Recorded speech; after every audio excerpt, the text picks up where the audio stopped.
Good morning. Just a second, please. Just a second, please. Ladies and gentlemen, thank you for coming this morning. We are holding a briefing to discuss our firm's retainer by the Republic of Turkey concerning the expansion of the investigation into the Gülen organization. Quite frankly, this was precipitated by a leak, we believe, organized by the Gülen organization last week in Turkey. That leak was then accompanied by an article in their voice piece, today's Zaman, which, while it unabashedly repeats the line of Fethullah Gülen, it is still treated by many in the West as the newspaper of record for Turkey. And in that article, they managed to get right the fact that we'd been retained, but many of the other allegations in the article were not only misleading, but defamatory. And frankly, this conduct of spying, firstly developing and having the leaks within the government, and then defaming a law firm hired by the government to investigate allegedly illegal conduct, struck me as more befitting an organization bent on misconduct, bent on a cover-up, than it did a civil society organization, or for that matter, an educational organization to which we should entrust our children. In fact, in the few weeks that we've been involved in this investigation, I can only tell you that more and more allegations have come to us through third parties concerning the behavior of the Gülen organization. It is an organization which presents itself in a manner that speaks to interfaith dialogue and peace and hizmet or service, and yet at the same time is an organization that appears to have been engaged in an attempted overthrow of an elected government in Turkey, and in the United States has been the subject of what appears to be ongoing investigations at the federal and state level. These investigations here in the United States, launched by the FBI and other bodies, are around a number of issues. One of them here in the U.S. involves the abuse of the H-1B visa system. It seems that this organization, the Gülen Network, imports more people than even corporations such as Google. In fact, in addition to that, many of these people are not well trained, barely speak English in some cases, and a significant percentage of them are not properly trained as teachers. And yet they are brought in, they are placed into an ever-expanding charter school empire, and they are brought into what a magazine in the United States has called a system. It is a system that allegedly involves these individuals tithing up to 40% of their income back to the Gülen organization. It involves preferred bidding on charter schools by Turkish-related companies, companies related to the organization. And it involves, obviously, the use of public funding in the United States to fund these schools, many of which, particularly in Ohio, where, as you know, one of the presidential candidates is coming from, many of which in these schools have had truly tremendous issues in terms of their ability to manage money and their ability to manage students. In fact, there was a letter written to Congress by one of the teachers who had been to one of these schools. And I'll quote from this letter, which was signed by a former teacher, where she states, and I quote, "Despite the high percentage of highly qualified, educated, and unemployed American teachers and educators, the Gülen has continued to discriminate against American employees at an alarming rate, all the while using our tax dollars to subsidize their money laundering activities via the tuzuk, or charitable contracts with employees, cronyism, and pay for the very people who are discriminating against Americans to further their education on our dime." She continues, quote, "Make no mistake, the applicants are part of the Gülen movement, as only Gülenists are permitted to run these schools. They are recruited from Turkey specifically to run the charter schools and sister organizations. They report to Gülen's men and do only as they are instructed. In Ohio and in the past, the Turkish employees were required to attend a mandatory meeting during spring break retreat in order to participate in, quote, continuing Gülist indoctrination." Now, you should be aware in the United States that the Gülen movement does not discuss which schools are Gülen schools. There is absolutely no transparency. We understand they are Gülen schools by the composition of their directors, by the nature of the teaching, and by the interchange of individuals between schools and other organizations. On my left, you will see rough diagrams of outlines of Gülen schools and organizations in Africa, Asia, and the United States. And this is really only the beginning, because the Gülen network is, I would say to you honestly, larger than most people can comprehend. It also is not necessarily a charitable network in its entirety, because many of these charter schools have management companies, which again, we believe these management companies profit and return their profit back to the Gülen organization. Recently, the NGO related to the Gülen organization signed a deal for 1,000 schools to be built in Africa. 1,000 schools which one can only predict will have the same lack of clarity, lack of transparency as we've seen in the United States. The difference, and I've recently come back from looking at some of the Gülen operations, the difference in Africa appears to be that in many of the African countries, the Gülen schools are not working for the underprivileged. In fact, they're priced so that they work for those in the middle class and the higher class, if you will, the children of the African elite. And this becomes of serious concern when one looks at the conduct and behavior of Gülen, not only in the United States, relating to so many allegations of mismanagement and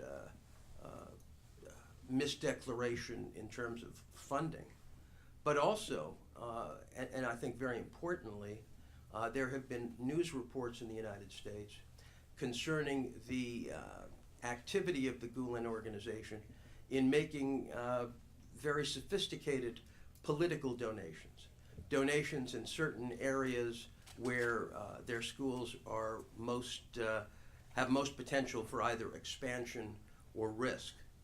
The Gülen organization is not simply an organization dedicated to either education or civic virtue. Even from our preliminary findings, it appears to be very clear that it is an organization that is determined, I think the English expression would be something like by hook or by crook, to obtain political involvement in every region, in every country, in every locale in which they operate. For that reason alone, an investigation into this non-transparent organization globally is long overdue. What is also, I think, quite significant in the piece is the presentation of the organization and how it describes itself. The organization is constantly attempting through a self-referential process of establishing its scholarship, establishing its good works, establishing the beneficence of Mr. Gülen. And while I certainly would take and have no opinion as to his contribution from a religious perspective, certainly from an educational perspective, the United States in 2008, in a case that was heard concerning the extension of his immigration status, had this to say, quote, "This evidence submitted by plaintiff, when carefully examined, reveals that he is not a scholar and his work is not the subject of serious scholarship. He is a religious and political figure attempting to buy academic prestige by paying people to write papers about him." This type of conduct from the movement is reflected in its massive investment in media, including today's Zaman, including massive media outreach in Africa, including a tremendous penetration of the international media itself.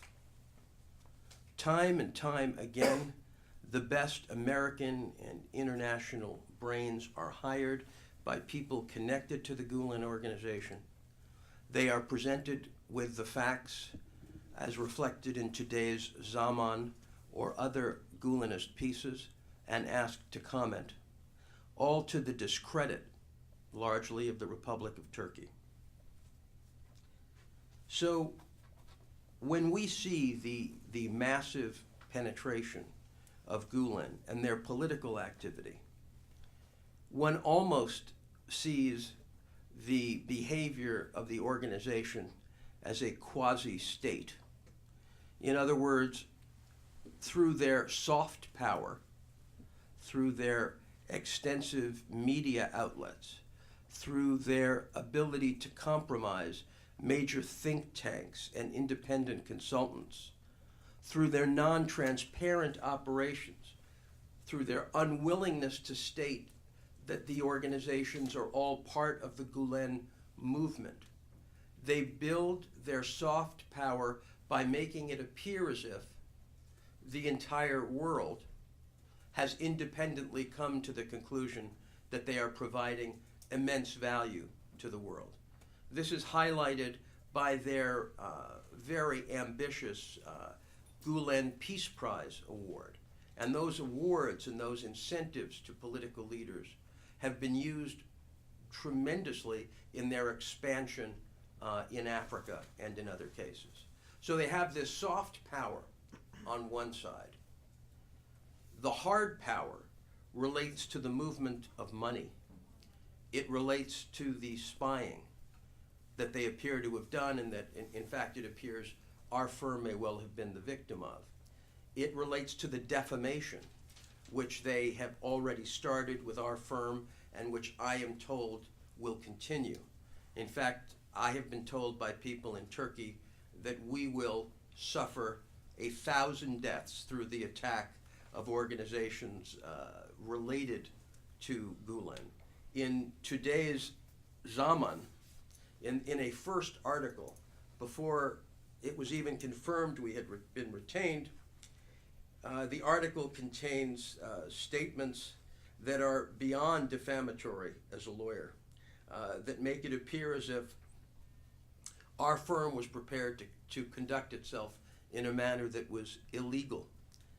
And this hyper nature of the attack is interesting, because they have to engage in this, because it appears, frankly, that much of the conduct that they have engaged in, particularly in the United States, is there for all to see. 60 Minutes has commented on it. Other journalists have done reports about it.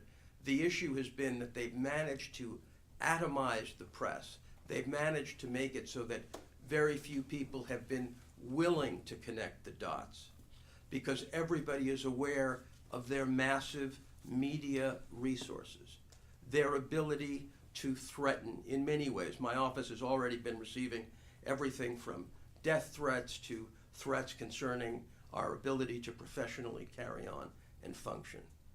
This hyperreaction, this hypersensitivity, is based on the fact that all of those entities and many more do not admit to being part of the organization. Now, given the massive money flows that go on, given the fact that we believe Gülen charter schools receive $150 million in U.S. taxpayer money, I can understand their concern, but that is no excuse to engage in defamation. Nor is it an excuse to continue to mischaracterize the activities of the Turkish government. Today's Zaman has not been engaging in any form of conduct similar to that of a responsible press or journalism. It is only for the benefit of Turkey itself that papers like Zaman at least attempt to write something like the truth as this investigation proceeds. This willingness to fall back to like Pravda type discussion of the merest hint of introspection concerning how this organization moves and works is at its best unhelpful, and at its worst appears to be an attempt to cover up truly questionable conduct that's been going on around the world without accountability. And I think if you look at the audit reports in Ohio, in California, in Arizona, if you look at the audit reports where they talk to misappropriation or they talk to issues involving favored Turkish recipients of tenders, you have to ask yourself, from a U.S. perspective, is this the best use of public money? And I think heartily the answer may well be no. So from our standpoint, in beginning this investigation, we are going to not only look at the organization itself, but we are going to be looking at the entire range of third parties who are working for the organization, who are writing reports, who are, if you will, engaged in this self-referential legitimation. And some of these people may not even know it. In fact, many of the people that organizations like the Rumi Foundation and others have writing reports, even those people working for the Gülenists with some integrity, always preface the volume or the chapter by saying there is a universal agreement that the Gülen organization is opaque and not transparent. In terms of the political claims in Turkey to the infiltration of the Turkish government by the Gülenists, there appears to be, again, something that is near unanimous from those people who may be for or against the government, that the Gülenists did manage to infiltrate the judiciary and the police, and that this did in fact constitute, in 2013, an attempt to engage in a non-democratic overthrow. And to those who say, well, in terms of their political contributions or their political activity, isn't that to be welcomed? The answer has to be that if the Gülen organization is going to engage in high politics, They should establish a political party. They should run members, but they should not engage in this type of political subterfuge.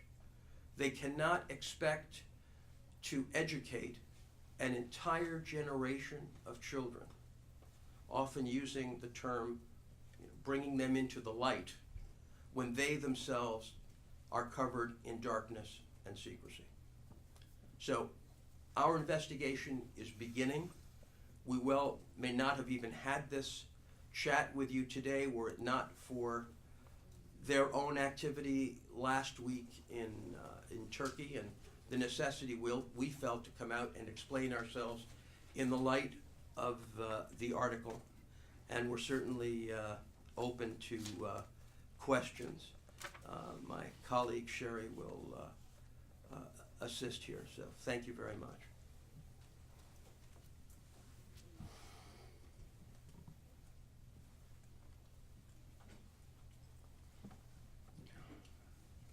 Are there any questions?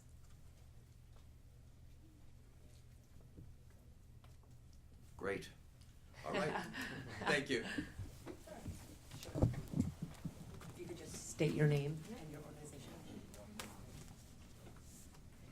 According to you, what United States has to do in this position, or what Turkey expects from United States? Can you give a general information about this? Look, I'm going to leave it to the government to engage in discussions with the U.S. government. It's clear the FBI appears to have an active investigation going on. It's clear that state and federal and local officials have active investigations going on. I think what's necessary in the U.S.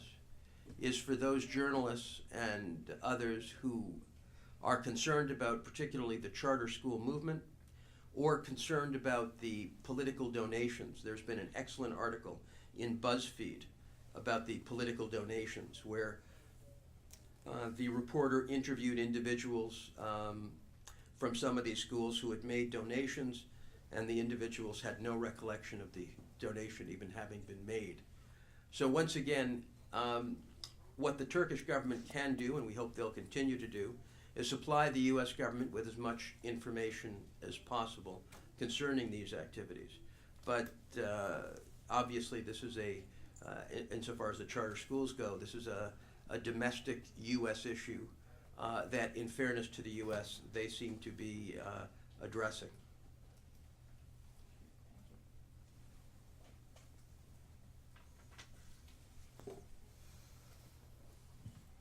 Kasım İleri with Anadolu Agency. As you also mentioned, last week a bill of indictment was issued against Fethullah Gülen, and in this indictment there was an allegation that Gülen had attained his passports, like many other documents about his migration to here through in an illegal way, by presenting like fake documents and fake evidences for eligibility. Do you think that the FBI investigation into the network now will be extending to these issues as well that have been alleged in bill of indictment? That's going to depend on exactly what evidence is presented. Obviously, if evidence is presented similar to what's been described in the indictment, it's very possible. But again, that would just be speculation.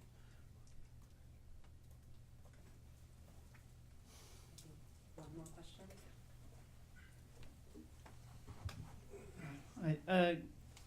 Twitter whistleblower Fuat Avni claimed that you made an agreement with Turkish government to make anti-hizmet propaganda. My question is simple: are you working with Turkish government or AKP? That's it. Well, as I said when I started the chat, we've been hired by the Turkish government. I believe that, again, as I said before, the Gülen organization would like you to believe that people are hired to spread anti-Gülen propaganda. The truth of the matter is, what we've discussed today are all facts There's nothing about it that provides much of a slant. What's clear factually is the conduct of this organization has not really been put together or understood. And so to that extent, we are going to speak about it. But again, the Gülenists are so concerned about our conduct that in a way they are the ones who provoked this conference. So the very thing they're concerned about, they've provoked by their conduct, which seems to bear out the government narrative.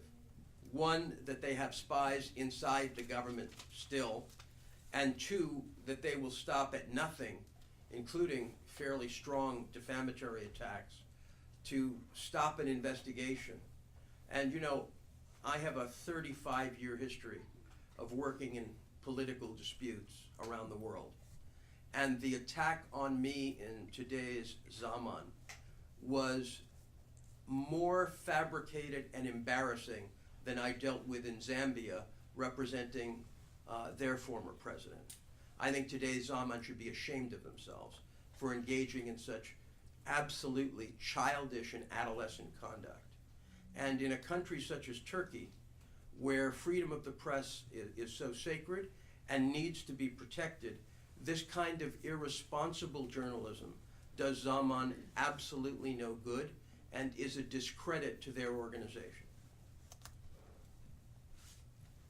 Okay, I think we have time for one more question. And can you just state your name and your organization, please? Thank you. Ragıp Soylu from Daily Sabah and Haberin News Channel. Are you intending to pursue some efforts for the deportation or extradition of Fethullah Gülen, the leader of the organization? Thank you. At this point, that's an issue I'm not going to discuss. We have to see where the investigation leads, but I'm not even going to comment on that. Thank you all very much for coming. For example, you